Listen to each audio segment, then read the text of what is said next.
Welcome to From a Certain Point of Skew, the only Star Wars podcast to have 40% less knowledge than its listeners. I am Jason, the angry ginger Jedi guy, broadcasting live from inside the large and rather dirty Wookiee Poo Studios. I'm not alone. Please allow me to introduce your favorite wretched scum, scoundrels, and smugglers. First up, neighbor Cole from Corellia. It is a very large studio. It's very cavernous, if you will. Right. Like, we need our own, we need like a pet wampa. A wampa? Ooh. Yeah, just guards this fucking place. Or the Loth cats are dwindling around here, That's so true. we are getting down to Yeah. the executioner has visited. Also, I take umbrage with that 40% less. We're working on getting our knowledge up there, boy, because we got some new books from a listener that came down for Patoberfest. Yes. Brian Hour, correct? Yes. Are we going to read them all? Like, what is our timeline on upping our knowledge? Like, it's like a 6-week course? Depends on how many times I visit the old vac tube. Okay. Because mine's sitting on the back of the toilet. Is that it's just reading material for the bathroom time? And I'm not going to disinfect it before I swap it back. Oh, with you. please do. Oh, Sir, this book has been flagged as being in the bathroom. Here we go, because I was wondering if are we going to share them with our co-host out there on the other side of the universe. But I think once you return it for me, I will use it as a bathroom book, and then we'll regift it. oh, good. I Yeah. get double shit. That's right. touches. It'll be like his Saber during the blackouts. Yeah, exactly. I feel like maybe I'll just read to Matt over Skype. I'll open the book and I'll read it to him, because that way we don't have to pay the shipping While you're costs. shitting? While you're shitting. While I'm pooping. I'll bring him into the bathroom with Just me. turn it to a TikTok channel. Yeah, there we go. Hold on, this is going to be a double flusher. Give me a second. Yeah. Oh, she's climbing out of the water. Here we go. That third mysterious voice you hear coming in hot from the Skype line, hyperspace lane, with his X-Wing, is our third micer, Darth Matthews, also known as Matthews. Matthew. Hey, Matt. Pew pew. Hi, how's it going? I might have a little bit of that groggy voice today. I apologize to our listeners. You need like the little hair of the Wookiee. I might. Yeah. That would help. But it is noon right now when we're recording, so maybe not the best time to start on a Wednesday. It's 5 o'clock somewhere. I thought noon was a great time to start on a Wednesday. It could be. I don't For know. younger Maybe I'll try it. people. Yeah. Couple things. One, thanks to everybody who joined us live for the last episode, the live Podtoberfest Star Wars Hour, where we did the war crimes. That was a lot of fun. We got a lot of people in the chat room there, and it was good to have everybody there. The legendary RFB in the house. That was nice. Also, like, kudos, you put together a good list of war crimes. Thank you. Yeah, I mean, I put down the idea and you did all the work. Well, you had like 20 other hours to work That's on, true, so that's I true. figured I had to take that one. Eerily similar to how this show goes. Yeah, so if anybody does or has listened to that episode and has war crimes we missed or feels like we grossly misranked them, please let us know. You can actually reach out to us on Twitter at FACPAPod, and you can email us at FACPAPod@gmail.com and find all of our show stuff at FromACertainPointOfSkew.com. And also check out the Podawans Podcast Network at Podawans on Twitter. Which is a lot like the Holly Madison for cheating podcasters. Wow, it's still going. Holly Madison. Isn't that like I don't think it's Holly Madison. I think it's It was something like that. something Madison. You're right, but It wasn't Dolly Madison. That was look into it, Cole. I shall find out. The internet is at my fingertips. Right, that's right. All right, on the show today, we've got our question of the week we're going to go into in just a moment. We've got some news about Hayden Christensen. He seems to be everywhere these days. New Andor actor. They're still coming in. There's a lot of rumors, but they're keeping that one close to the vest for now. We're going to talk about that. Star Wars horror.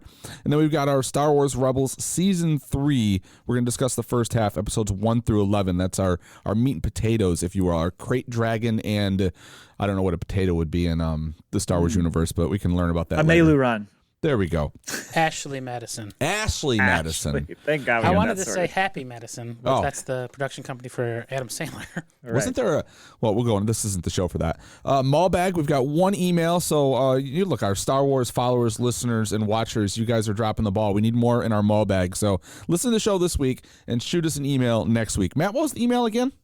FACPAPod@gmail.com. I think that's enough times. We're going to give it at the end of the show, too, because we Sure. are expecting no less than 7 emails for the next show. And then we're going to wrap up with a FACPAtoid, and then, we always finish with We Have Spoken. First up, this is something that's kind of been stirring up in my brain for the question of the week. And maybe we've kind of discussed this a little bit on and off, but let's delve into a little bit if you guys have any thoughts on it. Is how long till Favloni really reaches inside Palp's nutty brain, and more importantly, his neglectful nutsack, and dares to tell the darkest of personal tales of Papa Palpatine and the couple of nobodies on the run? Do we get that? Is that too? This seems like it's a trivia question from 7 days ago. Good. Because Yes. I have no idea what the fuck you're asking me. What the Rey's parents are a couple of nobodies. Okay. Right? Yeah.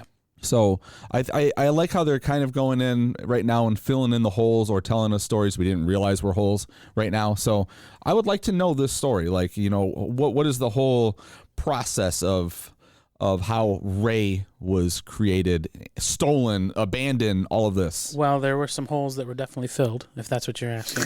In order to make her? In order to make her, yeah. Unless, that's why, I think Palp learned his lesson and he sticks strictly to anal going forward. Oh. Follow up with that, Matt. Any actual theories? Yeah. I assume at some point we're going to get some sort of backstory Palpatine. Whatever that's going to be. I don't know if that's going to be are we expecting him to be somehow in the Acolyte when they do that, or is that going to be too far back? I can't remember the time frame for that. How do we know how old? You be our Google searcher today. Do we know how old Palps is? Like, when was he born? Like ABY or whatever they call it, right? After Battle of Yavin, before Battle of Yavin. We want BBY, right? BBY. Palpatine was born 84 BBY, before the Battle of Yavin, meaning at the outset of the prequel trilogy, he is 52. The Phantom Menace is set in 32. As the trilogy progresses, Palpatine reaches age 65. And the Acolyte is going, what, 300 or 200 years back? How many years? I guess it's too far back, yeah. So it's probably, it'll be his master. Yeah, it could be. Well, it's not unreasonable to think with his high level of income and the advances in science that he couldn't live to maybe be 200-300 years old. Or maybe the big holy shit is we've already been dealing with a cloned Palps the whole time. Wow. Blow everyone's fucking head. So it says that it's supposed to be about 100 years before Episode 1. Okay. That's the Acolyte. So I guess that could be his master, maybe? Plagueis? So Plagueis we're is what good we're 30 to thinking? 40 years pre-Palps. You guys proud of me for following along with that timeline? Yes. Good job. Should be. Well Thank done. you. Yeah, but I can't imagine they're not going to do some backstory on Palps at some point to show how he came to be what he is, given that they're wanting to flesh out all these stories. I would think that would come up at some point. I just don't know. It's not going to be a movie, I don't think. It'll be some like limited series or something like that. Don't you think?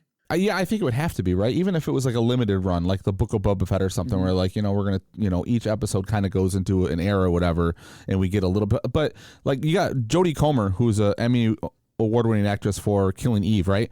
I think she won an Emmy for that. And she was in Free Guy that was just out. She's The Last Duel with Damon and Affleck, probably going to be an Academy Award-nominated actress. And she played, she was the mom to Rey in that scene. Right. So okay. why not pluck her back and be like, we've already got a fucking star. Well, and you definitely have to use somebody else, unless they're going to do all the de-aging stuff or deep fake shit, because McDermott is 77 years old. Oh, you like to bring back him? Yeah, well, that's if true. they actually wanted to show him, they might have to use somebody else or de-age. I mean, it's not out of the realm of possibility. They're throwing Tarkin and everything, and that dude's been dead for 50 years. True. Well, we'll see. That'll be interesting. I would just assume at some point it will happen. I would say sometime the next, and not in this current run, but in the next, span of shows. Does it destroy the mystique, the mystery of Palpatine if they start actually telling his story? I don't think so. I'm very much a tell me it all. I don't you don't gotta hide it. I don't need to have I'm gonna keep that in my brain as my vision of what happened. Go ahead and show it. I'm sure there's books that get into depth about all that stuff that he's where he came from and all that, but I have not read them, so right. I'd be interested in this series. It'd be interesting to see his backstory. Did he start evil from birth, or was he because he corrupted? If it's another I'm going to bring someone back from the dead that I love story, I'm going to kill somebody because I can only handle so much of that. He was abused by a priest. They they just announced 4 new Red? books coming out, and one of them is early Palpatine. Oh, okay. There you go. So maybe that'll feed into it. Maybe that's what builds that storyline. What if it's as simple as he was dropped as a baby and then he just came, Just got a bad contusion. jarred some midichlorians loose, and next thing you know, he wakes up and he's moving people There around. should be more of me. All right, let's move on. Let's do some news. Yeah, news. So the biggest news was it came out, I guess it was last week, that Hayden Christensen is going to be in Ahsoka, which makes a lot of sense. Right. But it begs the question, how? Is it going to be flashback scenes? Is it going to be ghost, like Force ghost stuff? Like, what are you anticipating? Is it both? Yeah, I'm thinking probably a little bit of both. The question being in my mind is like, how are they gonna, resolve their little tiff? Like, if he comes back as a Force ghost, like the last, unless you guys can correct me that I'm wrong, they were on the outs, right? Like the last time they saw each other, they were trying to kill each other. Right. So he's got to be like, oh, just so you know, in the last 15 seconds of my death, my son turned me, and I'm a good guy again. Sorry about trying to kill you in the temple. No, I don't see that. I think a lot of it's probably going to be them dealing with. It's going to have to be like a point of the plot, right? At this point, if they're announcing him and he's going to be throughout, I'm guessing that's probably why they're announcing it. It's not like some secret cameo, or it's not going to be just the Darth. They can do all of that on a stage and no one's going to know. Mm-hmm. So yeah, my guess is it's probably all going to tie together. And if they're smart, and I discuss this all the time, so no surprise here, but that seed's probably going to be laid in Kenobi. Right. No, I agree. Those two are going to have some sort of, connection. But I would assume it's going to be a Force ghost situation. I mean, you certainly could do some flashback stuff, but I think I'm leaning more toward the Force ghost stuff. Like he's communicating. Yeah, but I mean, how much Force ghosts are they going to use? Like to announce him as an actor? Like, what's he going to walk around with her? Like every episode, it's like a Force ghost, Anakin and Ahsoka. Yeah, he's just constantly criticizing her moves. Yeah. I wouldn't have done it that way. Shut up. Is she just haunted by him? Yeah, that could be kind of funny though. Like, don't you? You stuck around longer than any Force ghost in history. Usually it's like, they show up like Silent Bob long enough to give some kind of fucking well-meaning something and they disappear. Anakin just doesn't go away. She's going to be sitting there reading her Star Wars book on the toilet. He's going to start talking to her. She's going to say, the bathroom's off limits. I thought we had boundaries. He looks pretty good in this picture, though. He looks, not like he's aged poorly. He's looking pretty fit. Put on some muscle. Well, that's what they were saying. There were some pictures I saw on Twitter, I don't know, several weeks ago or a month ago or something, and they were showing how he had kind of started getting a little yoked up, and they thought that might be related to him doing these roles. Yep. So it'll be interesting. He's getting a lot of work now. He just had to wait. Yeah, no shit. Like he had to be hated for a while, and they just had to wait till it went back to the part where he's beloved again, and all of a sudden it's like, we want him in everything. Yep. And then like next they're gonna announce a Vader series. So. Ooh. Ooh, that'd be fucking sweet. Well, I mean, there was rumors when they were doing the Star Wars stories, but that was one of the that they were working on was like a Vader, just boom. But right, it'd be cool to see if Vader like behind the scenes had to been like recalibrated like 5 times. He keeps trying to turn back to the good side, and the Emperor like has to continually like recalibrate him, just keep putting new chips in him, or you know what I mean? Just keep reconfiguring his Order chest. 88. Reconfiguring his chest. Reboot. Yeah. The next item was more recent, and it was a rumor that Andy Serkis is going to be in the show Andor, which begs the question also, what's he going to, who's he going to be? Some sort of new character, or are they really going to have him try to do some sort of Snoke action? That's real early for Snoke on the timeline. Yeah, I mean, it's really early, unless, like, I was thinking about this, right? Because if Andor takes place however many years, like, before we think Snoke exists, but maybe, well, I don't know. I was going to say maybe Snoke is based off of whatever they stole of his DNA to create that. So, like, the original version Snoke. of him. Yeah. Yeah, that could be. Mm-hmm. I was thinking, is he going to be actually, like, in action, in the flesh, acting? Are they going to let him do that like they did in Marvel with Ulysses or whatever? Yeah. Or is it going to be him doing some sort of voice thing again, because he's done so many of those? And that could very well be, because this was all announced after they were done shooting, so maybe it is just voice work. Yeah, it could be. I don't know. Yeah, but I can't wait. I'm excited for Andor. I like that they keep bringing the old school people in and doing something different with them. Yeah. And the last one was yours. It was a tweet that is like this random tweet that caused a little bit of a stir. You want to explain? Yeah, they were like putting it up as news, like, oh, Mike Flanagan wants to make a horror Star Wars movie. Well, first of all, what director in their right mind does not want to make any type of Star Wars movie? But his tweet was, got woken up by an earthquake this morning, sat there for a few minutes just thinking, I'd really love to make a horror movie in the Star Wars universe. News. And yeah, and everyone's like, oh, someone reach out to him. Now, what's really funny is people started tweeting at him. Edgar Wright wrote him, don't be afraid of the Darth. I don't know how to say the guy's name, but he's the actor with the beard that was for some time. He was teasing that he was going to be Ezra. Raul Cowley, however you say his name. Oh yes, right. Uh-huh. He had posted a picture of what's the Troopers one called? It's Death Troopers. And there was a story where like a ship, it was like zombies on a ship, right? They go into it and it's just a bunch of stormtroopers and they all look like they're zombified or whatever. And it was a horror. I think there was more than one. And so now everyone's posting that like, oh, here's the story right here. I tend to believe if Flanagan was going to do something, maybe like he'd pull some ideas, but it would probably be an original idea. It'd be interesting to see something done like that that's not in the same vein of all the other stories they're telling. Something that's a little bit offbeat. I think that would be cool. I mean, if you guys don't know who Mike Flanagan, he just did Midnight Mass on Netflix. Now I'm going back. I'm rewatching The Haunting of Hill House. He was the director of Dr. Sleep. I mean, he's, a lot of his stuff is based on all of it, I think, is all horror. And he's a fucking fantastic writer and a filmmaker. So I would love to see something like this. There's enough places to go with, like, in the Star Wars universe. Right. So many freaking, like, unknowns that you could definitely, like, you could go mystical, you could go some sort of zombie thing, you could go alien races coming in. Like, it'd be interesting to see what kind of, like, horror they did. And why doesn't Disney just do, like, the book of Boba Fett could just be the book of something? Not even a what if, because that's the big thing right now. Everyone's like, there needs to be a Star Wars what if. But just, like, get a director, a writer and a director, and you could do, like, an 8-episode series where a filmmaker comes in and just makes, like, a self-contained story that takes place in the universe, Those would be really interesting to do. Well, or as Cole mentioned earlier, Happy Madison Productions. Let's do an Adam Sandler Star Wars movie. May the Force be with you. What was that? Was that He Adam does that Sandler? fucking stupid voice. Was that little Nicky? Okay, that's what, yeah. All right, you ready to get into Rebels? Yes, I am ready. Okay, so we've jumped forward a little bit. It's 6 months after the events of season 2. We got new haircuts. Ezra's got a haircut. Yeah, he's grown up a little bit. He's maybe a little angrier. You know how like Samson drew his strength from his locks? Yeah.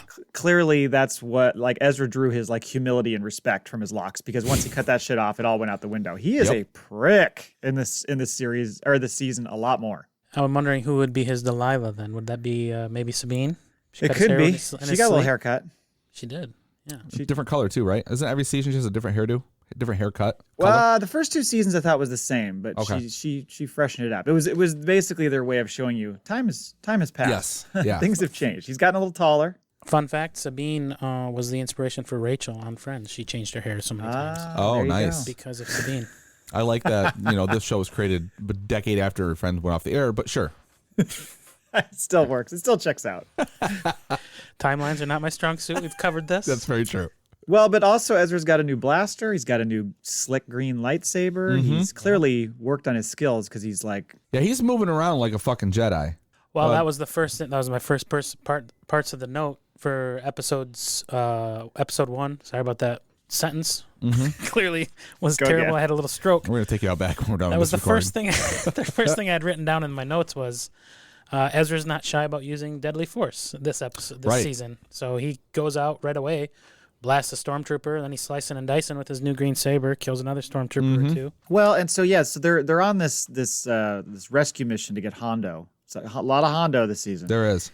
And they're on Naraka at this Imperial prison, and they find him and this Ugnaught named Turba. Hondo and Naka on a raka.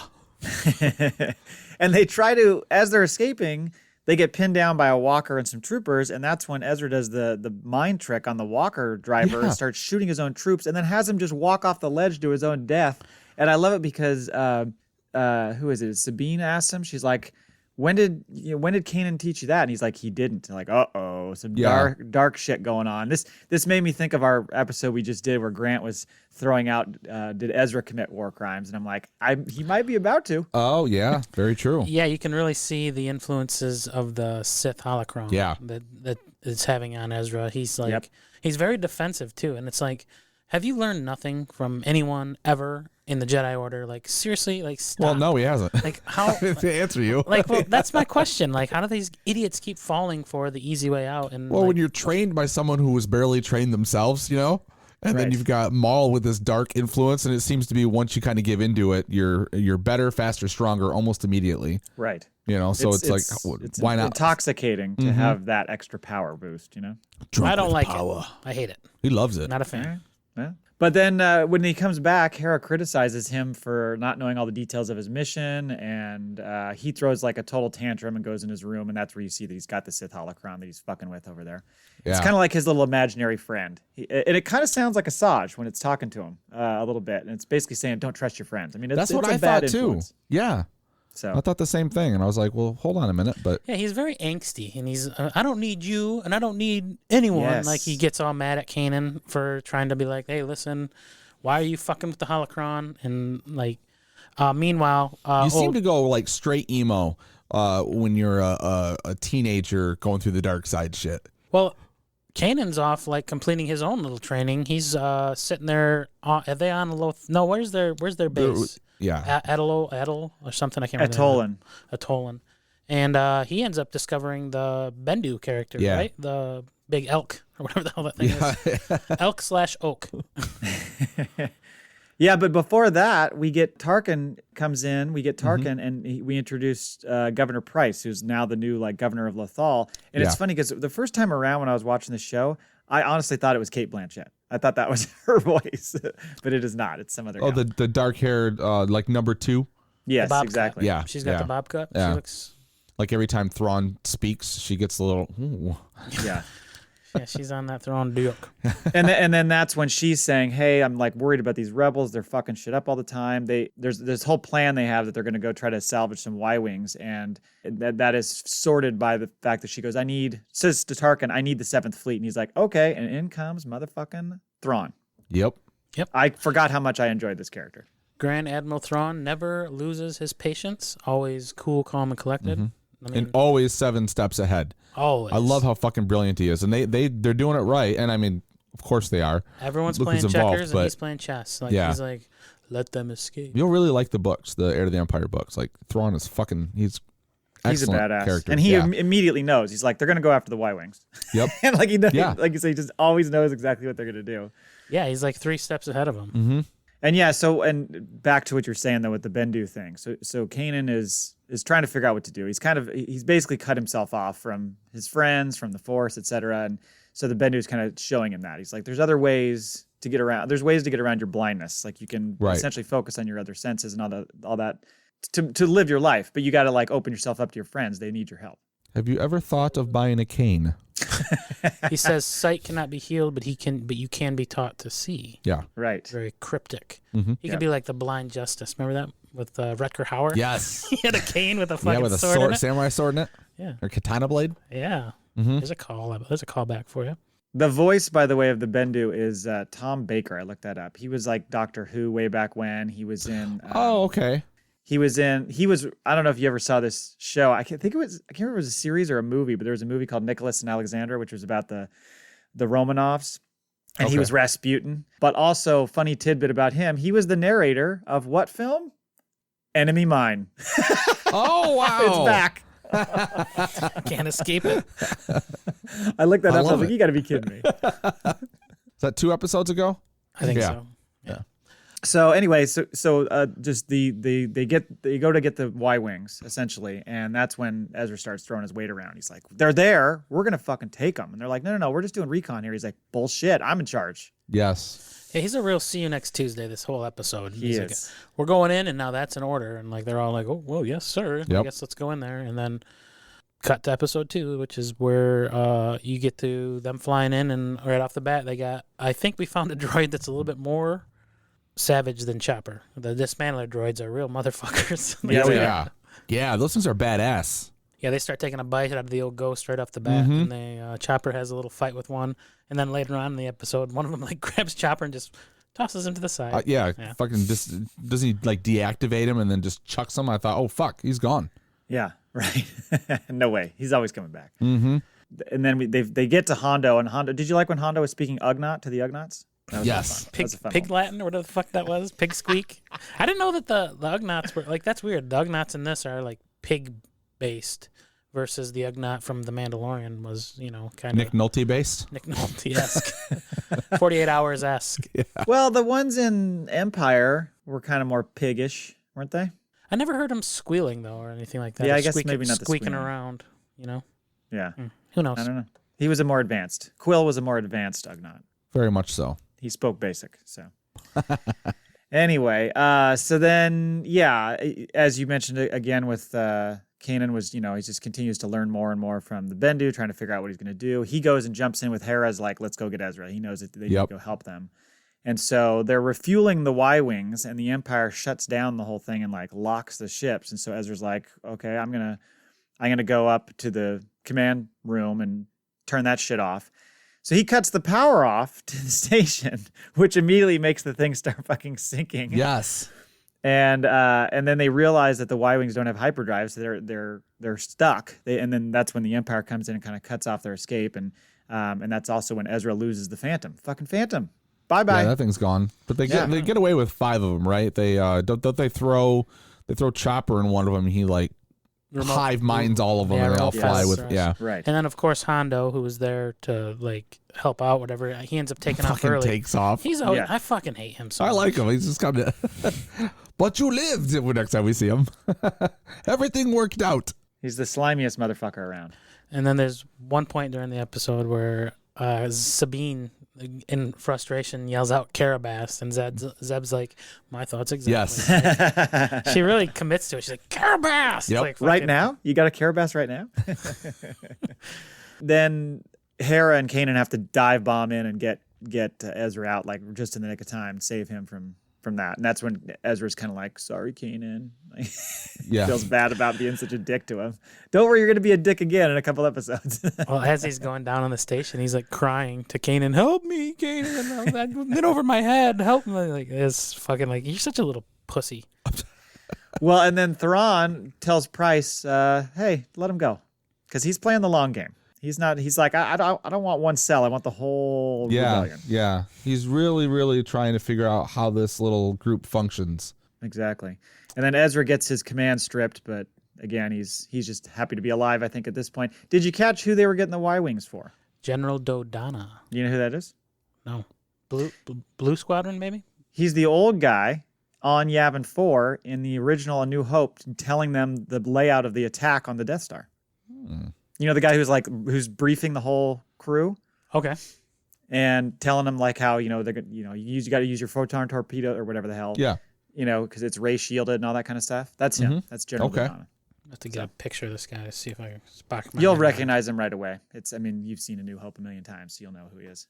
We move on to episode 3, and Ezra and Kanan find a Hammerhead Corvette that's beat to hell with a crew member who's survived, and he's like, hey, a red blade made me confess to where the ghost is. And so they contact Hera, and they're like, Hera, be careful, because there's more Inquisitors. Somebody's coming. Yeah, there's an Inquisitor coming to get you. And she's like, yeah, about that.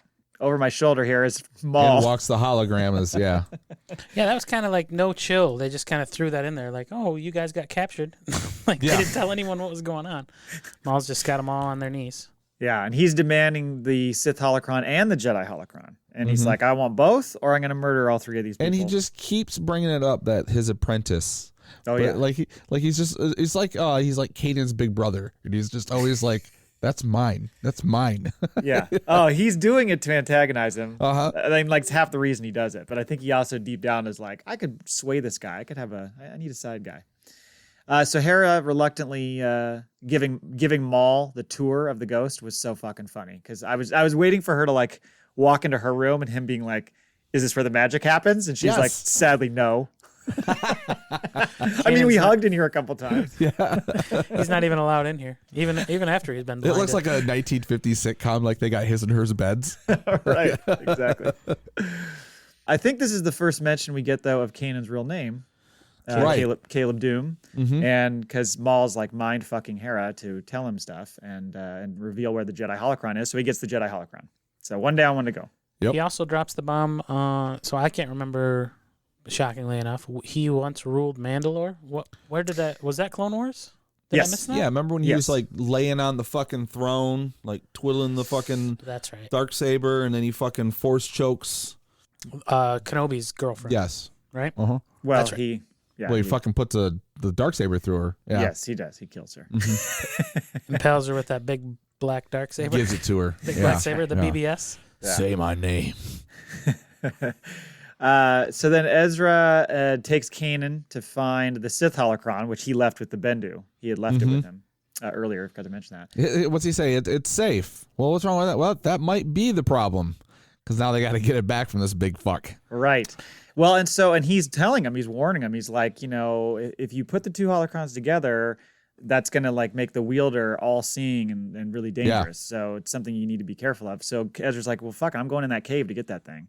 Yep. And so he goes in without his saber and then immediately gets freaked out by the spiders because he's got arachnophobia. Mm-hmm. Well, this is also like one of those, Jedi in a cave tests. Yeah, absolutely. Yeah, they love to put people in, they love to test each other in caves. Yes, they do. Test each other's cave knowledge, and then they also there's a whole like communing with the spiders thing going on too, where they're like, Kanan seems to have unlocked the fact that if you don't show fear, they won't attack you, and you don't need your little Bendu keeps like cell phone tower. Keeps like gonna break their little cell phone, their little 5G tower. Yes. That they put together. That'll give you cancer. He snaps it in half. No 5G here. No microchipping. Not spreading the COVID over here. Yeah, so Ezra's freaking out, so Kanan has to go in there and rescue him essentially. And so they do find the holocron, and Kanan shows off his spidey senses as you mentioned, and he's like Kanan's like the guy who refuses to kill a spider when he finds it in the house. Which I'm like, come on, just kill the fucking spider. There's plenty of spiders out there in this world. You don't need to trap it, release it into the wild. Let's just kill that sucker. Get some Kleenex and smoke that fool. Yeah, it's fine. You can kill spiders. And then you get a real father-son moment under the tunnels where Ezra seems to feel like somehow responsible for Kanan's eyes being gouged out. Right. So they have Kind like of dealing with the guilt of that. hug Feels below responsible. the tunnel. Yeah, they have this little very masculine hug below the tunnels where they're Very masculine hug. looking for the holocron. What was with the holocron? Like there was like being like was on the top of one of the spiders. Like they were all I think worshiping so. it or something. Yeah. Crazy. Yeah, I think that's what it was. So that he was having to casually move it over and then, tell the spiders, it's good. He says something to the spider, go in peace. I think that's what he says. It's like Raiders of the Lost Ark. A big bowling ball comes down and just kills all the spiders. He lifts it. So then Maul is just getting so frustrated because he can't open the damn Jedi Holocron. He's so mad. I love that. He's just screaming right. into the room. And they're like, oh boy, not going well in there. Sabine and Zeb and Hera wipe out those droids. Sidebar on the droids, by the way. Those things were fucking cracking me up. Did you see their faces? They had like emoji faces. Yeah. They had like these monitor screens that were their heads. yeah. And then some of them had like the crooked smile or the fucking... Oh my God, that was making me laugh so much. They're kind of reminiscent of the droid that delivered the Luke and Leia, right? They kind of seemed like that type of. Oh yeah, a little bit like that. Kind of. So then Sabine, Zeb, and Hera like try to get him magnet locked to the ceiling, and he's like, Yes. like he blows that off in about 5 seconds. He's like, you're alive. Basically, you're alive because I'm allowing you to live, and you're of use to me right now. Otherwise, I'd kill all of you. And then the Bendu tells them that Maul is going to need one of them to open the Jedi Holocron. He's like, he can't open it, so he's going to try to use one of you to do it. Just be careful, because once you learn secrets, they can't be unlearned, and you're gonna maybe know too much information. Well, yeah, he says any question you ask will be answered if it's open together. So, like, apparently they'll discover the deep, dark mysteries of life if they open this thing up together. Both of the light and the dark. So there's a little bit of things to learn if they keep that channel open for a bit. Yeah, so then Ezra and Kanan go meet Maul on some asteroid base where Ezra is ordered to the command center while Maul escorts Kanan down to the airlock and launches him into space. Hey, dum-dum, way to walk into that one. Right. Clearly his other senses are heightened, but his common sense has gone just fucking into the ground. Didn't see that one coming. God damn it, man. and then he kind of space Leia's it back to the hangar. This is pre Space Angel Leia.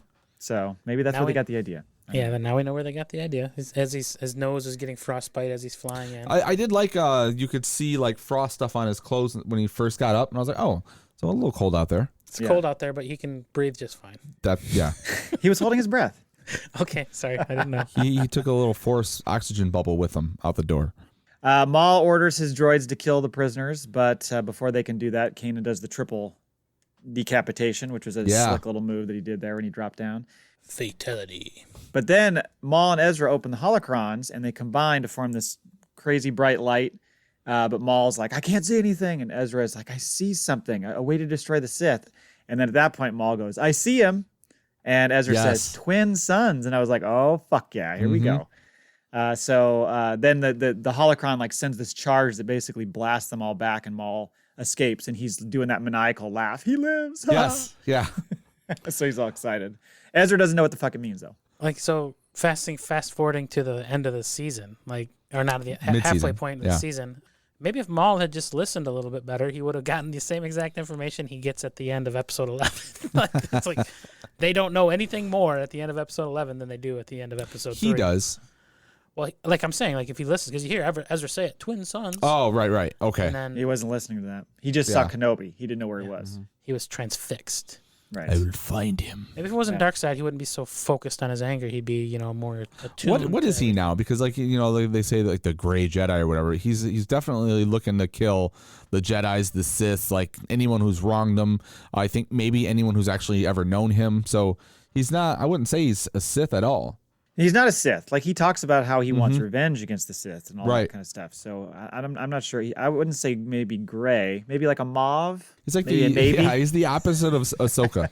He's mother of pearl. I would say mother of pearl for Ahsoka. There we go. She's not quite all the way white for the Jedi. There we go. Mother of pearl. Neutral Maul. evil. Yeah. Neutral evil. Okay. They would do well in gang territories. They're not red or blue. They're just kind of gray. Just middle of the pack. And then we kind of get off that storyline for a bit and work through some other things in these next few episodes. The first one is there's this rebel transport just gets decimated by the Empire, and we kind of learn that they're really running short on pilots. And that's when we get a new Fulcrum, who is reporting that there are some pilots on the Sky Strike Academy who are willing to defect. So Sabine is going to go in there to the academy as a pilot cadet looking for the defectors. Did you know who Fulcrum was at first when you heard the voice? The first time you watched this? No. In listening back, it's a skewed voice, of course, but in knowing who it ends up being, you're like, it does kind of sound like him. Like it's definitely his voice. Disguise it or anything. Okay. Yeah. Well, they go on to explain too that that's just any code name they give to a secret agent because they're all like, Ahsoka? Ahsoka's back? And they're like, no, it's just just a code name. She gone. Used. They don't retire the name Fulcrum like a jersey in the NBA when they finish their season. Let's pass it on. We are all Fulcrum. And then Sabine gets paired up with Wedge Antilles, and they go through simulation training because it's highway to the danger zone. Nice. The whole episode was like that. Yeah. I like the beginning where they come in and she has to give him the old Nintendo fucking cassette tape blow on her ID card. Yes. It was, yeah. Oh, hang on. Put it in there and I'll move it left and right. And okay, there he goes. Yeah, so they're ordered to attack like a disabled ship. She's hesitant to do it, and then a simulated ghost comes in and smokes them. So they get like dressed down by Jester afterward. He's like, you can't hesitate. Jester. You got to attack when we give you an order. Which is Serkis is his name, right? Yeah, I think that's right. And then Price and Callus arrive, and they're like, hey, there's some defectors here. So they are aware of this situation. Right. And Sabine overhears Wedge talking about it with a couple other guys. I love how they're just in the hallway having the conversation. Yeah, dude. And she's a good 12 feet away, and she's like, what are they talking about? Yeah, you're begging to get caught. Right. There's Wedge, there's Hobby, and then there's Rake. And of those three, one of them will meet with their untimely end in the end of this episode. Yeah. That's right. One's got to go. Should have just put a red shirt on him. Yep. Well, and it's done in a way, I think it's Thrawn who orders it, and he's like, just kill one of them. I like that. Like Yeah. he's so fucking calculating.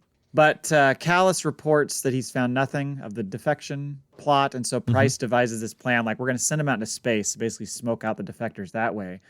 And so they go out there, and as that happens, Ezra shows up in that whatever that ship is, that transport. They're like, we're going to break off and try to make it to that transport and get the fuck out of here. But then Price hits the goddamn, you remember the TIE Fighter toy? It was way too easy to hit the wing buttons that have the wings And they eject. pop off? Yeah, and so that's what she does. She hits that button. That's fucking. Yeah, they all do. Yep, you're right. And then they're just a bunch of fucking floating pods. Yeah, exactly. So they're captured. Price interrogates Sabine because Dum Dum Wedge gave her her name. Right. So that was stupid. Hey, Sabine. Oh, sorry. Yeah. Sorry about that. So she gets free of the guards, and then her and Price have kind of a cool fight.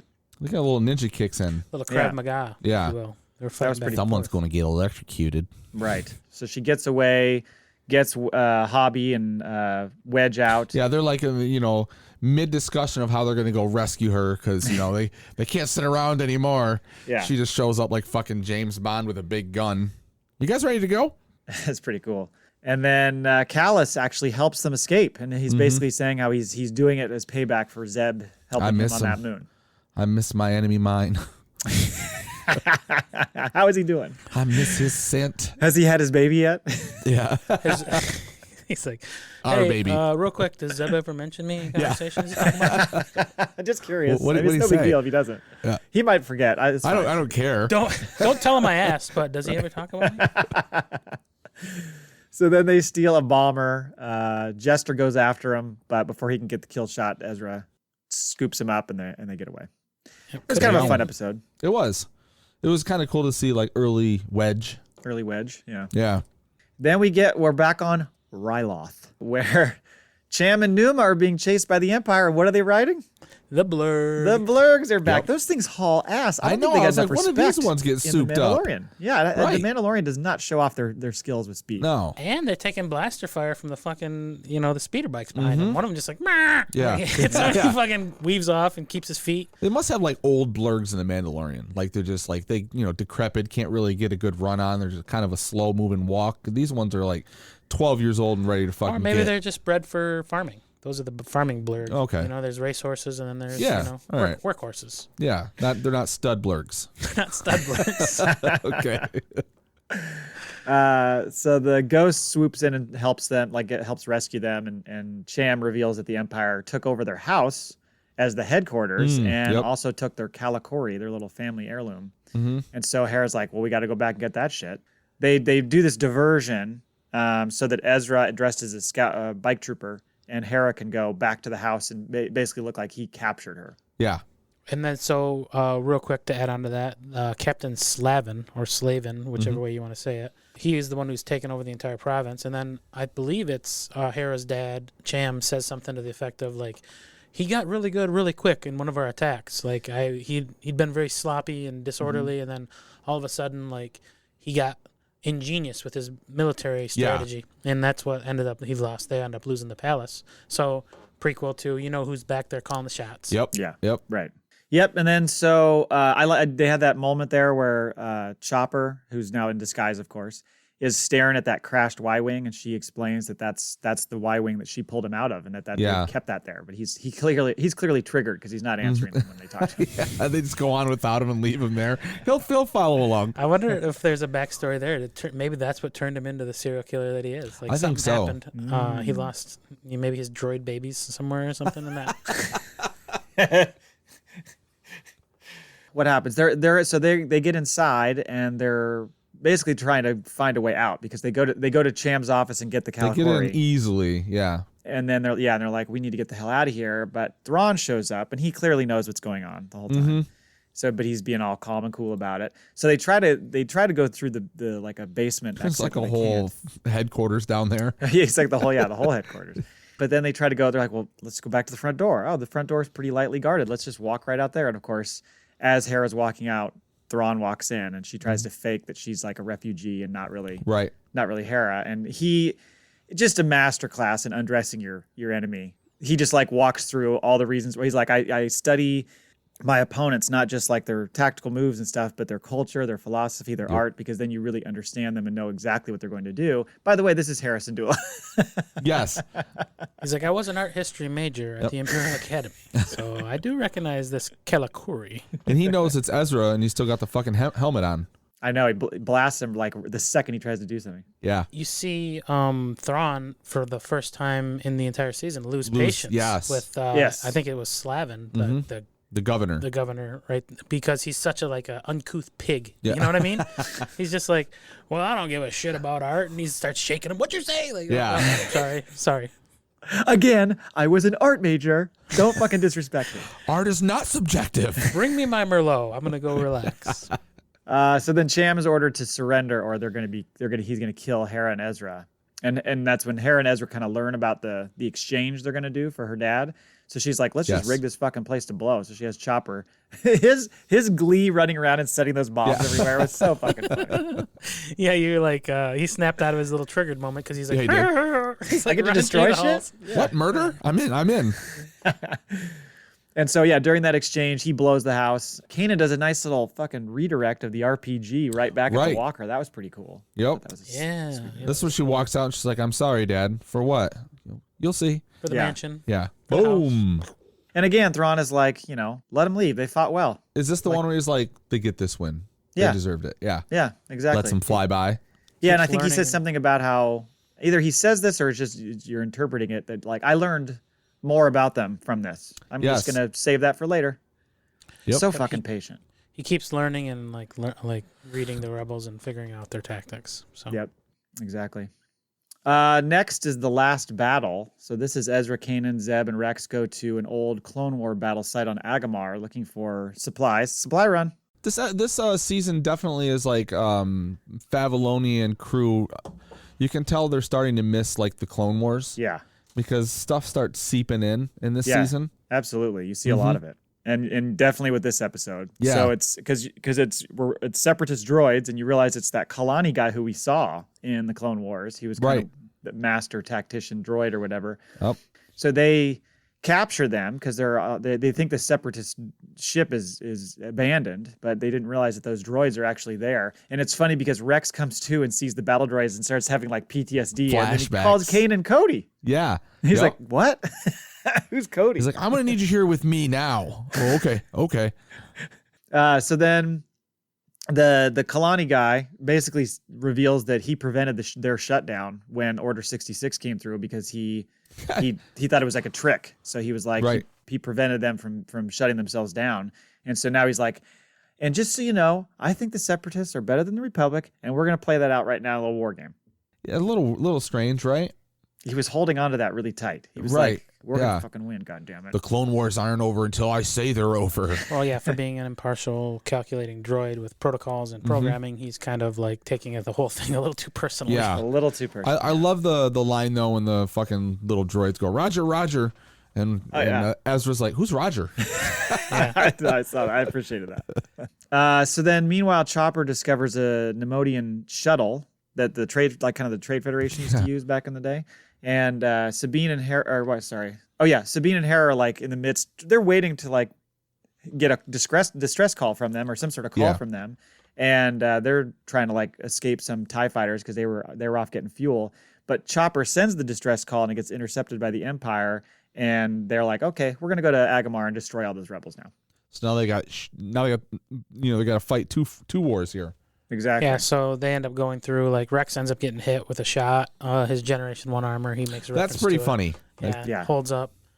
And then Rex kind of starts giving Ezra the business about, and one time he slips and calls Kanan Commander instead of, like, or whatever. He keeps calling him General. Commander. Does he call him General at first, then he says Commander?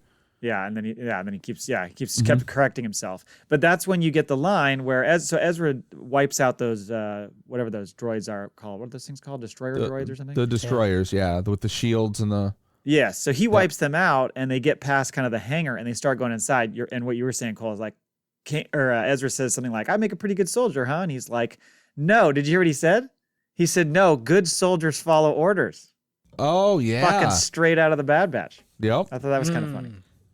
So they make their way to the control room, partly because the droids, like they're old and malfunctioning. And so Ezra points out that, hey, neither side, really won. It was the Empire that won. You guys didn't win. Republic didn't win. Yeah. So it's really us against them. And that's when the Empire drops in. And I mean, they brought the whole fucking crew. They got troopers, they got the baby walkers, they got AT-ATs. They're loaded, armed. I do like that where he points out is like, who really won in this? Right. Yep. And they're both like, oh yeah, I guess. I like the droid's like, your logic, whatever, computes. Yeah. Makes sense. Well, then they kind of like the enemy of my enemy is my enemy, so they both team up and they do the whole. The enemy of my enemy is my enemy. The Correct. enemy of my enemy is my friend. Whatever. That's a lot of enemies. You sound right there. This fits, right? Yeah. They're both enemies. So whatever. They come up with this plan to roll these bombs out at the feet of the walkers. Or of the AT-ATs. Which and is then kind of a ridiculous plan, but I'm totally gonna let it go. ridiculous. Yeah. I mean, what are you talking And we're about? gonna. So what we're gonna do is the droids aren't a good shot, so we're gonna just roll these cylinders across, and then you guys are gonna like baseball Jedi ricochet lasers to them because you guys can hit them better than the. That's a fucking really good swing and a hit when you're fucking. It like, is. If the droid can't do a straight shot, but you're gonna like batter up. And did you see how Send close them they out. are? The droids are like 5 feet away. Like that's a pretty quick deflection. And so, I mean, I've played like Jedi Fallen Order and tried to do that maneuver, and it's not that easy. But it's funny because when they do that, it's like, why don't you just hand your guns to Kanan and Ezra? They just shoot. Or Yeah. Rex. Rex is a great shot. Yeah, I want to see him do like call it one time, like Babe Ruth with the saber, and then like, come back. So they end up being able to escape because they on those shuttles that Chopper Yeah. found. Yeah. One gets shot down out of the 3, right? Yeah, one Yeah. down. So they go off. The droids go off, or like the super tactical droid drops the. You guys have a 1% chance of winning against the Empire. Yep. So we're just gonna Thanks. take off and go this way. We're gonna save us for a I side. think we're in a good spot here. We're gonna save us for a side story later on when Favloni gets out of topics Right. to write about. Yeah, So- right. So basically the shuttle they get off in is now the new Phantom. And they Yep. just start calling it that from going Yeah, forward. Phantom they 2. paint it up and Yep. Phantom 2. Did you notice the logo at the end and the closing music? The No, I don't logo at the recall. end of the episode was looked like the Clone Wars logo, but it said Star Wars Rebels, and the closing music was the Clone Wars music. Oh no shit. So definitely It's fitting. quite the tie back. Yeah. Next episode, Sabine is trying to convince Fen Rao, because we kind of forgot that they've still got him as a prisoner. Right. She's trying to convince him to join the rebellion, and he's basically saying the opposite. Like, you should join me and fight for Mandalore. And so Sabine and Ezra go with him to the Concord Dawn base because the communications are down. And he gets loose and knocks out Sabine and Ezra and lands the shuttle. And they come to walk out of the Cuffed to shuttle. each They other. see him standing there, staring at basically his base just totally destroyed. Yeah. he's having a tough time with that. We get a shot of a new game other than the chess match with Right. the monsters. It's cubes Oh, the and knives? blades. Yeah, Yep. like a blade with a cube around it. I didn't understand how that game worked, but yeah, it was an interesting game. Have you ever tried to play Sabak? No, Ugh. Good luck. have you tried it? Yeah. The first time we were doing the Silly Ass Shit Show, they were all eating fucking chicken wings and playing Sabak on the table and trying to explain it. No one knew what the hell they were doing, and I was like, that doesn't make any sense. It's like craps in Yeah. Vegas. You just Same keep laying down whatever you have and going, idiot's array. Yeah, exactly. That's not an idiot's array. How do you know? Full Right. sabak. Full sabak. It might over be here. full sabak. So they discover a probe droid that's there and destroy it. And then in comes Gar Saxon. This fucking guy. Do you remember this guy from the Clone Wars? Yes. Yeah, he's like Empire loyal. He was the one who was rolling with Maul when Maul took over Mandalore. Right. He was like his hand of the king or whatever, right? Yeah, right. Yeah. He's now the Imperial Viceroy. He of was Mandalore. part of getting what's her face killed. Satine? Sabine or Satine. Satine. Yes. Yeah. Yes. And I think he killed the Prime Minister dude, that Almec guy or whatever. I think he killed him too. Yeah, so he's a real son of a bitch. Uh-huh. So he ends up capturing Ezra. He doesn't see that Sabine and Fen are there. He just sees Ezra Right. because Ezra kind of takes one for the team. And Ezra does the whole, like, I'm a scavenger. I'm part of Hondo Anaka's crew. And then he's like, I'm Lando Calrissian. Oh, Yeah. God, here we go again with the fucking Lando thing. He wasn't Jabba this time, though. No, that's true. Yeah. But Saxon's not buying any of it. Mm-hmm. And so he finally caves and says he was sent by Fen Rao because he's about to I shoot love how Chopper. he's going to use Chopper as like, I'm going I to know. shoot your droid if you don't tell me the truth. Yeah, somehow he knew there was a connection. I don't know. Yeah, most people would probably be like, okay. Yeah.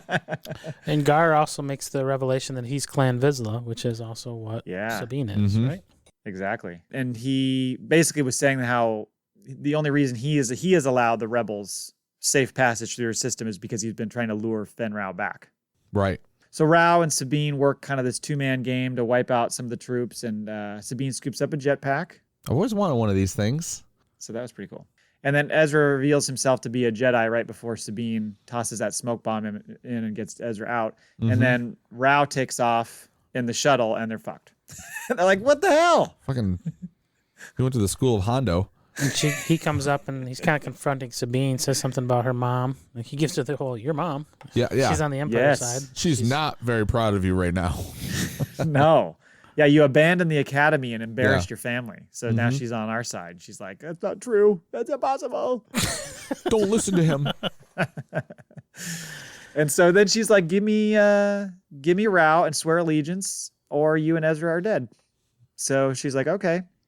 And right as she's about to do it, she puts her helmet on Chopper and has him broadcast some like crazy signal that just blows all their eardrums out. No, on Chopper, it's probably a fucking droid porno. So they get away on her jetpack, but they're being pursued by Saxon and his crew, and they're just having to try to fend them off left and right. And eventually they're able to escape because Rao comes in and saves them in the end. So he has second thoughts about leaving them behind and comes back and gets them. And then he basically says, I'm in on the rebellion. Yep, so, I'm in. Loyalty. I'll join. Yeah. He's a member now.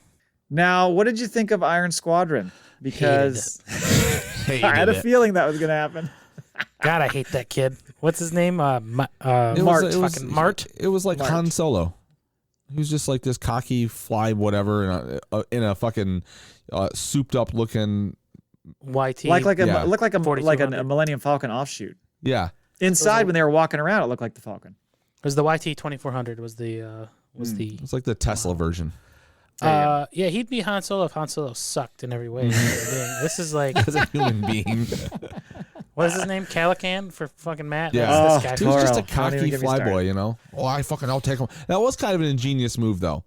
Although, you know, when you do it once, okay, cool, but you can't just keep. That's not like your finishing move every time. Yeah, just dropping explosive cargo on. Iron Squadron never surrenders. Well, apparently you do, because you guys end up bitching out of there at the end of this episode. So they're on my Capo was the name. My Capo, yeah. Then they're trying to get some refugees off, like people who want to leave because they know the Empire's coming back. So they're trying to get people off world, but they didn't realize the Empire's already there, and that's who your boy Mart is battling. And it's funny because he blows that one up, and he tells Sabine, he's like, I could just blow up a Star Destroyer. She's like, dude, no, that wasn't a Star Destroyer. She's like, that was a little troop transport. Yeah. She's like, that's a Star Destroyer at the end of the episode, right? Like, it's like a Star Destroyer is like 6 times bigger than that thing. Yeah, exactly. I did like the fact that when they say, no, you know, we got it, we don't need your help, and then they do their thing, they're like, hey, you can come aboard and we can show you some tricks. And Kanan and Zeb are gonna we'll go down with the Phantom and go down to the surface and start, you know, getting people out of there. And Zeb goes, it sounds like a ship full of Ezras. Yeah, that's true. I love that line. Yeah, I forgot about that one. That's good. Oh, that was funny. But Mart, he's just like an annoying little prick, and he's got these delusions of grandeur. Like he can fucking take on the entire Empire by himself. He feels like he take the entire Empire on by himself. He's lost his father, which we learn is Sato's brother. So he's Sato's nephew. And I guess that's kind of made him just one-track mind to destroy everything Empire that he can. I think that's what's driving him. And meanwhile, Thrawn, so they spend the entire episode basically trying to save this kid's ass because he refuses to leave. You get 2 of his crew members off into the rebellion, but then Mart doesn't want to go. And then Thrawn ends up showing up at some point with an Imperial Star. But he sends Slavin off on his own, and he refuses to give him any help. Right. I think it's kind of like penance for his little puppet show back there on, what do you call it? Ryloth, right? For fucking up shit on Ryloth? I think it was that, and also he was almost using him as bait. Like, I'm gonna send you out there to like get the rebels' attention, and then we're gonna come in at the end, because that's kind of, you know, what ends up happening. So they're trying to go aboard and like help them like repair the Iron Squadron's hyperdrive, and that's when they come under attack. He tries that fucking move again. It doesn't work with the right. Do you like how each of the characters are mirror images of the rebels?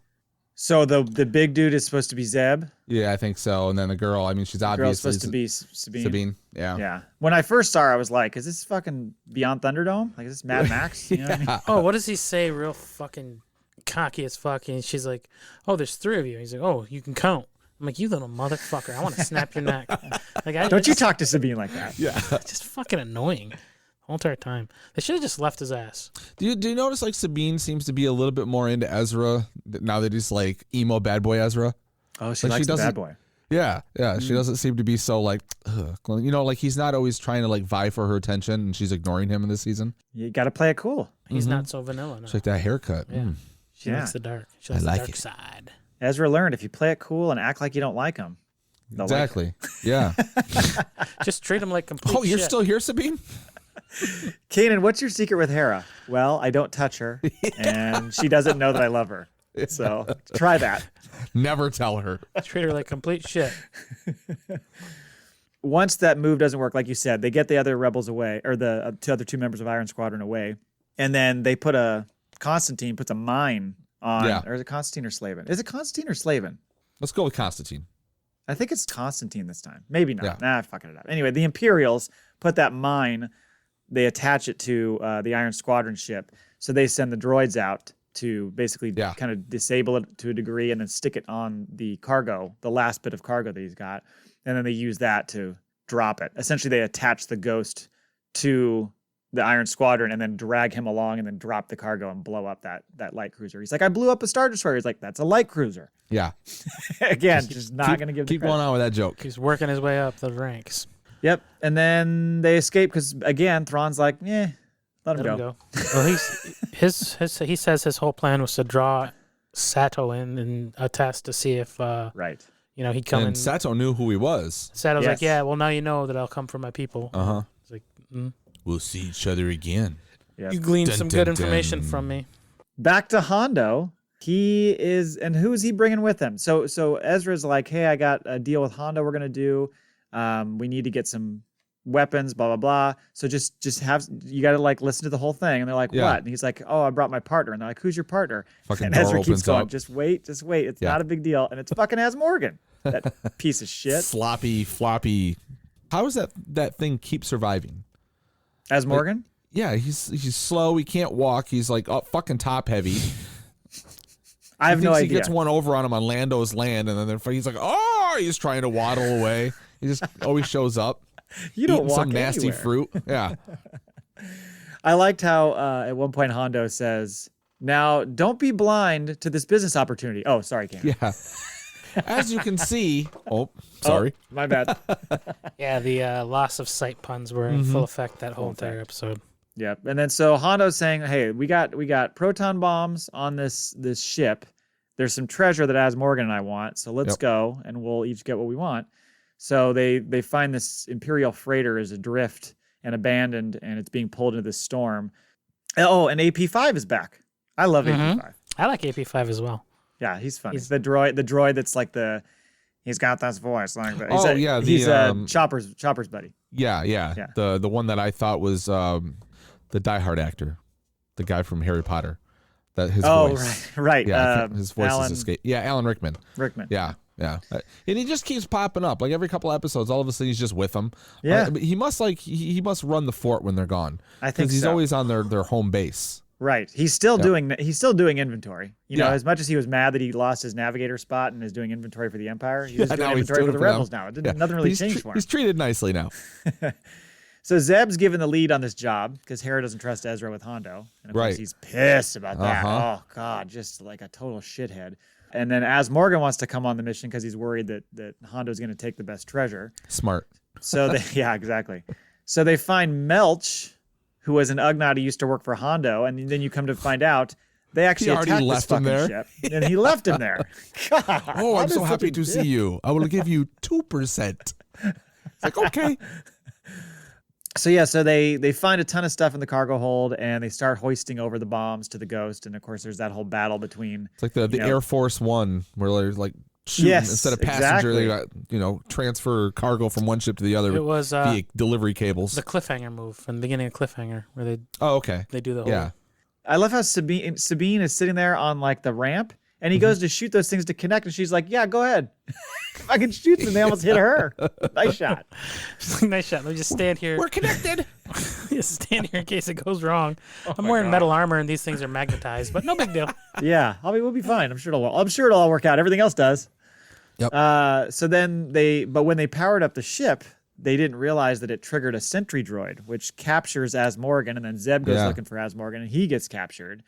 But Ezra gets them out, and then dumb Az Morgan starts blasting the thing. Yeah, where's he come up with like fucking Sundance Kid? It was like his berserker charge. He's like, he goes around the corner just shooting every which way. I gotta take that gun. And then like AG5, what's his name, tells him, AP5, AP5 is like, you hit one of them, you're gonna trip the rest of them, and next thing you know. Now you tell me.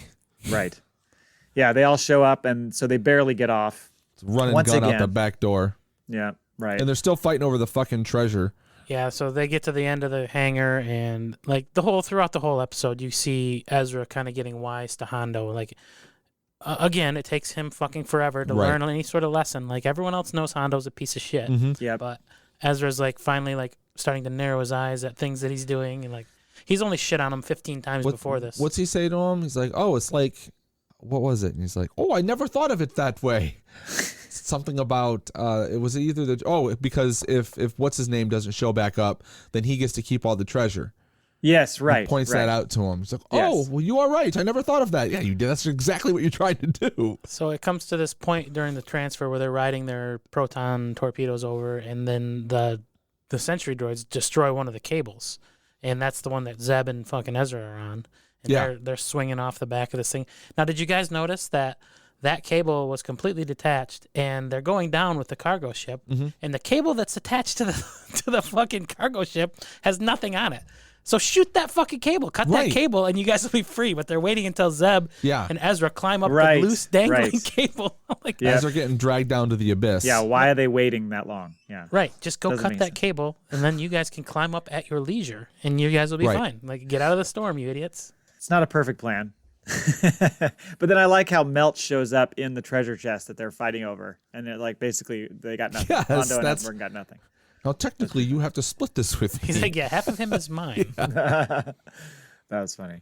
Back on Lothal, next episode, Kanan and Ezra get picked up by Ryder Azadi. He's back, and he's in a speeder, and they're being chased, or he's being chased by a couple speeder bikes, and then he shares how he has friends on the speeder bike assembly line, so he's like, watch this, and goes really fast, and their fucking speeder bikes explode. Yeah, they got to hit 88 miles per hour, and as soon as they do... You're going to see some serious shit. Well, you get to see Ryder go vertical with he goes inverted, does the Maverick Goose move, and then they take the Sabers to the little baby walker, the AT-AT. Yeah. Yep. So that's pretty cool. Yeah, and so it turns out it was Mr. Sumar who Ezra saved, I think, in season 1. Yeah, he was on the troop transport, right? And he had to use the Force to hit the button. Yep, exactly. Yeah. And I feel Sumar's not long for this world. No, he tells him there's this factory. He can get him in there as workers because there's some weapon being built that they want to find out about that the Empire is building, and the plan is to destroy that factory. And so when they show up at the factory in disguise, Price and Callus walk in, and you can just tell Callus is not happy that Price is like, he's kind of having to default to her, and I don't think he's all that thrilled about it. Yeah. They show up, and then they're like, hey, here's Thrawn. So Thrawn walks in and basically informs the workers that, there's malfunctioning of these vehicles at a high rate for the ones that are being produced by them. So he wants to know why. So he makes Sumar get on the goddamn speeder bike treadmill and runs that thing to 88 miles an hour and fucking blows himself up. No. He was running it up. He turns it down. Thrawn fucking cranks it up. Says, well, you're going to deal with your issue. You're not done yet. Yeah. It fucking kills him. So the factory goes into lockdown. Yeah, it's kind of crazy. Like, you get this sense that Thrawn doesn't miss a fucking thing. Like, Right. he's in there and No. like, I need an analytics on bike breakdowns of speeders on Lothal. Like, what the fuck, man? It's like he knows everything that's going on everywhere. Like, he's a fucking chess genius. I don't think he sleeps. He's just constantly working out that. Constantly making spreadsheets like you. He's the Exactly.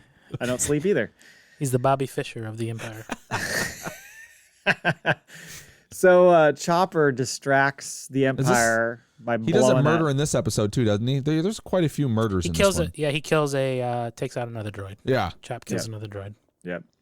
Yeah, but so Kanan and Ezra sneak away, and they're trying to make for section A2, Thrawn instructs anybody entering A2 to be basically shot on sight if they don't have their proper code. Ryder informs Hera that Thrawn's there and that the team's going to go attack the East Gate. And that's when they send Kanan and Ezra send Chopper into A2 with that droid that he killed's clearance code. Yeah, yep. Yeah. So he goes in and gets information on this new TIE. The Defender is what they call it. The Interceptor, it's got shields on it this time, apparently. Yeah, TIE fighter with shields. And then meanwhile, Callus gets... This is where he gives snatches himself away, up right? Ezra and Kanan, and he basically tells him he's Fulcrum and gives him the passcode and... By the light of the moon. New England clam chowder. Yeah. And next thing you know... helps them escape, and for his troubles, they throw him through a fucking screen window. Like, I know. I like how he says this needs to look convincing, and Ezra goes, "Okay," and Force throws him through the screen. But then fucking Kanan's like, "Why'd you have to do that? I wanted to do that." Like they're just bad meets evil. Exactly. So then they get in that walker, A little baby walker. Yes, the baby walker. Thrawn learns that Chopper accessed that information. Yes. So he's an like, we need to... undesignated or an unlicensed droid. Right. Yeah. Yeah. So they're going to use the walker to try to go get out the East Gate where the attack is coming. That fucking AT-AT sits on him. Like we can't see the walker because he's under us. He's like, crush him. So he just sits on the goddamn thing, which is... That was a pretty smooth move, though. They just lightsaber through the hull of both of them, jump on through, and it's like, well, that was pretty easy. It's the disgusting Blobs move, the professional wrestler. He sits on him. From? Anyone? I don't know. Billy Madison, the principal, is the disgusting Blob. Right. Happy Madison. Wow. Nice work. We Full keep circle. coming around. Yeah, full circle. So yeah, they're eventually able to get out of there. And then Thrawn shares that the rebels must have a mole inside. And clearly is like, right, Callus? Like he's got his suspicions there that it's Callus. But he's like, we're not going to expose them. We're going to use them to like fuck with the rebels. Yep. So. Nobody plays, what do they call that? Double agent better than Admiral Thrawn? Grand Yes, right. Yeah, Thrawn. So in the final episode, Ezra's having visions of Maul and hearing his voice and keeps seeing him. He's going cuckoo. He almost fucking murders one of the rebel workers because he's hallucinating. You're crazy! And he runs away. And I like how Hera's like, hey, maybe he needs like a mental health day. And Kanan's like, no. Well, he's going to be okay. I got a plan. Get on the ship, boy. Fun fact, that guy that almost was killed by Ezra, the rebel soldier, he took the furthest outpost that he could, and he ended up being the deck officer on Hoth. Oh, man. He's trying to get away from Ezra. So sick of this shit. Then I get yelled at by Han. Yep. Oh, man. No one appreciates him. Sabine puts a tracker on Ezra's comms, whatever, his wrist comms thing, so that they know where he's going later. So in the meantime, Ezra and Kanan go visit the Bendu again, and Ezra shares that he's having these visions, and right then he shows up, standing right behind him. I like how the Bendu's like, well, if you don't want to see your visions anymore, then don't turn around. They're both like, he's right behind us. And then big fat Bendu just disappears. Yeah, I'm out. Yeah. Like fucking Batman. It's like there's no proof he was even there. Like how's that fat fuck move around that Well, fast? he blends in because he looks like all the surrounding there was a environment. whole, like where he was standing was there was nothing there. Yeah, he didn't drop down and turn back into plant life or anything. He was gone. Yeah, so Maul is like, you need to help me see the rest of the vision, so you're going to come with me. I'm here to take my apprentice. He's not your apprentice. God, well, apparently the osmosis of information didn't work correctly because they both got a switch. Like apparently Ezra got some of Maul's info and Maul got some of Ezra's, and neither one of them trusts the other one, so they're going to go and take a little trip to Dathomir. Well, and Maul's basically is saying, I'm gonna reveal where your base is if you don't come with me. So yeah. You don't have a choice here. I know things that you don't want others to know. So they go to Dathomir, and Maul's showing off like his apartment or whatever to Ezra, and that's when we see the motherfucking Darksaber. Also known as Serial Killer Central. It's like Ariel's cave. He's just like all the human treasures in one area. Very disturbing. What if he left something out? Big old tentacle dildo sitting there. Whoops. You guys weren't supposed to see that. I didn't know I was going to have company today. Tidy whities with like stains on them. Oh, shit. Laundry day's tomorrow. Do not open that closet. How many filet of fishes did you eat? That was over several months. Still, it's a lot. And where'd you get them? There's not a McDonald's for miles. And then so Sabine and Kanan track him to Dathomir, so they show up, which actually ends up being a bad thing in the end. If they wouldn't have come, they wouldn't have been in better shape. Yeah. He would have been in better shape. But Ezra and Maul perform the little ritual. They drink the potion. They get their eyes turn all green, and then they're able to see the rest of the vision, which is a desert planet with twin suns. Boom. So which planet do you guys think it is? I'm not sure. I think it might be Jakku. I was just gonna say that. Oh, okay. Yeah. And so then the spirit of the Night Sisters are like, we demand payment for using our magic. You need to give us flesh. This is is where kinda Maul's creepy. like, oh, I forgot to tell you, I've already settled the deal with these. You're the payment. Yep. So they possess, Kanan and Sabine come in and they possess, those Night Sisters possess them.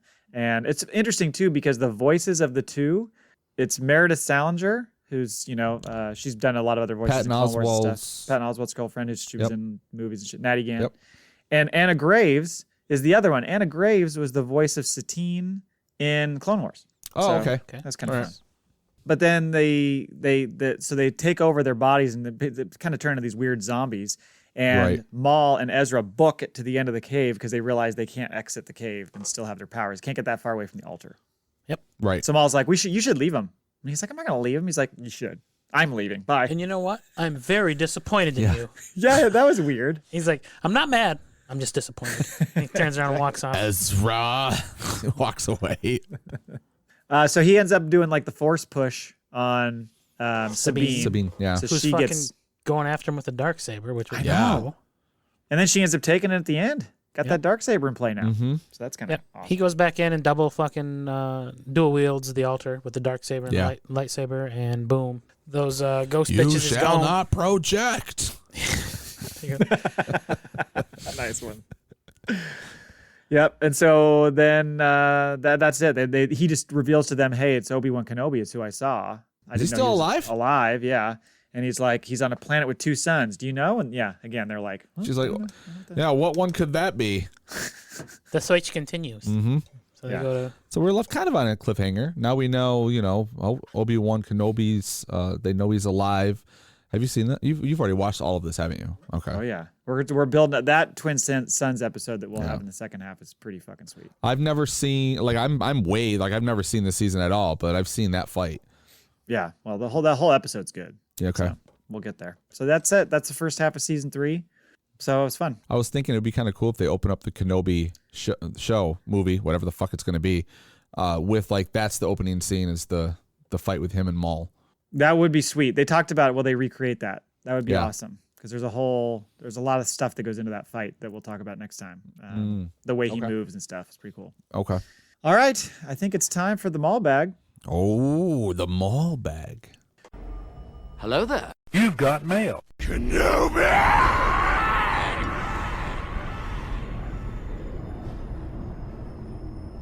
Got one email from Louis Cabral. He says, "Hello, skewers. Your show is going well. Thank you. I'm enjoying the repartee between you all, and I'm impressed with how far 60% knowledge can get you." So are we. Sorry. Here's a few questions. First, if you could only ever watch one of the upcoming Star Wars shows on Disney Plus, which would you choose and why? Mandalorian, Book of Boba, Andor, Obi-Wan, Ahsoka, Rangers of the New Republic, The Acolyte, Lando.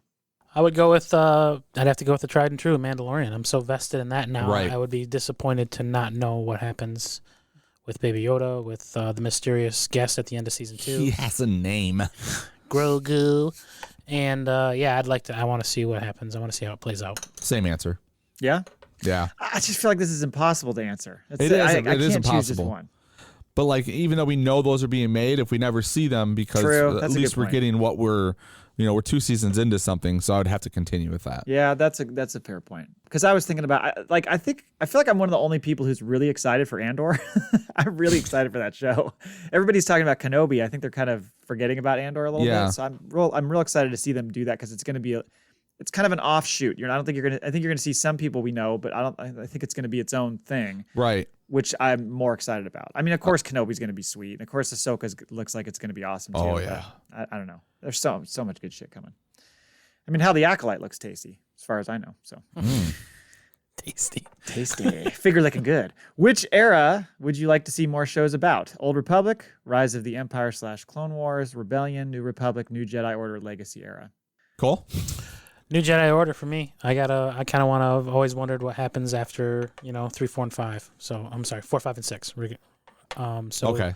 New Jedi Order. I was always teased. My brother always told me that Luke turned to the dark side at one point in time, and I don't think that's canon anywhere. Maybe Right. he got it from another book. That's the Thrawn books. Yeah. Right. Yeah. So I was always wondered what happens Well, afterwards, right, and that's kind of the direction I've always wanted to see explored. Are you gonna keep tapping those pencils or? Sorry about that, Dad. You get one. Just fucking with you. Yeah, I agree with your sentiment as far as like Old Republic stuff sounds kind of interesting to me. I really want to get away from the era that we're in and see some other stuff. Well, you're gonna have a long time to wait. No, I know, but there's the new stuff is kind of exciting too, just because we have no idea what's going to happen in it. Right. It's like it's a blank slate almost. Mm-hmm. So I'm excited for that as well. But I think the Old Republic is kind of interesting to me. Yeah. So you're excited for the Rogue Squadron and Taika Waititi's film? Yeah. Upcoming film. Okay. Yeah, I think so. I'll take any of it. I'm loving all of it. All eras. Yeah. Keep up the good work and mediocre imitations. Hey. Dare you? Come on now. May you win the Darksaber. Thank you, Louis.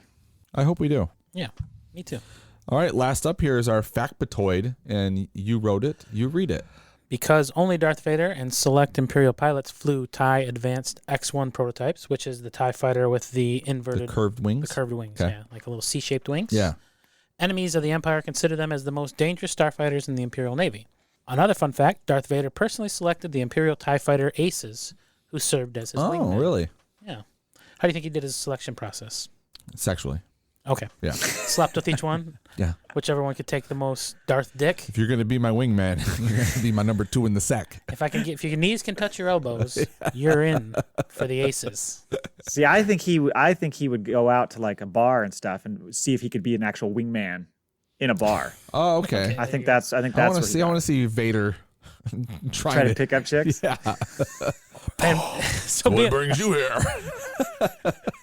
Do you gotta breathe like that all the time? That's really annoying. Breathe with your mouth closed, would you? being a wingman for Darth Vader is really essentially you just clean up the body after he force chokes him to death. That's how I took Padme out.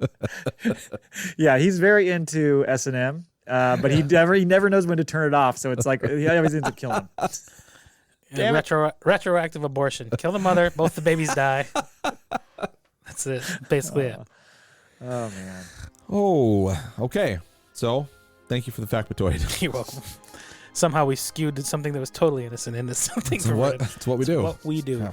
Tell your friends. Make sure they subscribe. Go back and listen to the full library of all the episodes. Please do. And thank you for listening. Until next time, Never tell us the odds. In our experience, there's no such thing as luck. we have spoken.